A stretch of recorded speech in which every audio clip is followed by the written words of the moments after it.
This is Rabbi Yitzchak Shapira from Ahavat Ami Ministries, and today we observe the first of Tisha B'Av, or 9th of Av. You might not be aware of it, but in this day, the 9th of Av, the first temple has been distracted. The second temple also has been distracted. It's also a day where the First World War have begun. It's a day where Jews have been asked to leave Spain during the time of the Inquisition, to leave England. It's a day of terrible tragedy and calamity upon the Jewish people.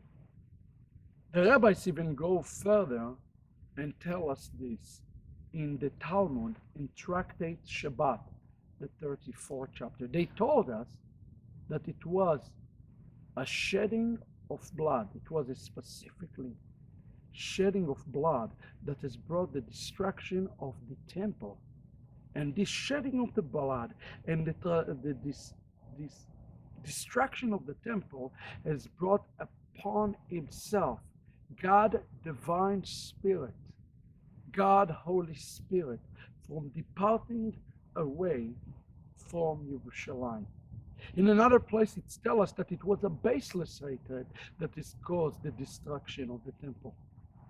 This is a day that is filled with sadness and agony and maybe even hopelessness.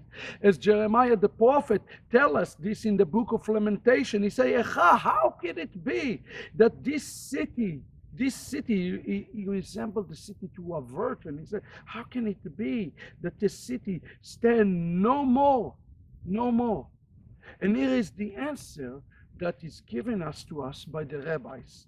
Perhaps, just perhaps, there is still yet hope today. The rabbis declare that although this is the day of the greatest agony in Jewish history, it's also the day where Mashiach himself, the Messiah, is being brought into the world. It's a day that Messiah is being born and coming into the world. And it says here in the text, it says, Ein la menachem. There is no comforter to this city. The rabbis explain to us that the menachem, the comforter, is none other than Mashiach himself. I found it interesting and ironic as Yeshua ascended back to heaven, he declared that he is sending us the Menachem today. He is sending us the Comforter, because one who is greater than the temple is living and sitting in us today. There is yet hope for those who call upon his name. Today I would like to encourage you and challenge you, all of you who have not given your trust to Mashiach, to listen to these words from the middle of the book of Lamentation.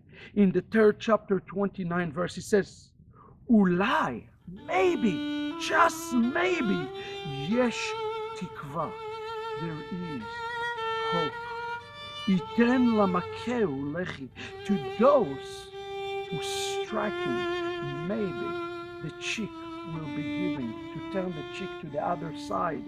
Ishabah b'chirpa, he will swarm in shame, because God will never forsake us. I would like to ask you today, who is the one who is greater than the temple, who has filled his mouth, as the text says here, in dust, and he's turned the other cheek around? If it doesn't fit, Yeshua of Nazareth, he is the one who came so that the Shekhinah, that although left Yerushalayim, will return back to Yerushalayim. May this be today a fest where we cry out to God and we say in this holy day, bring back your Shekhinah to Yerushalayim. May the temple will be restored, and when the Geulah will come from above quickly to all the inhabitants of Israel. We wish you, the inhabitants of Yerushalayim, all of those who fast, all of those who mourn today, an easy mourn. May we'll bring Mashiach quickly to build physically the temple that is already living in us today. Shalom v'likra.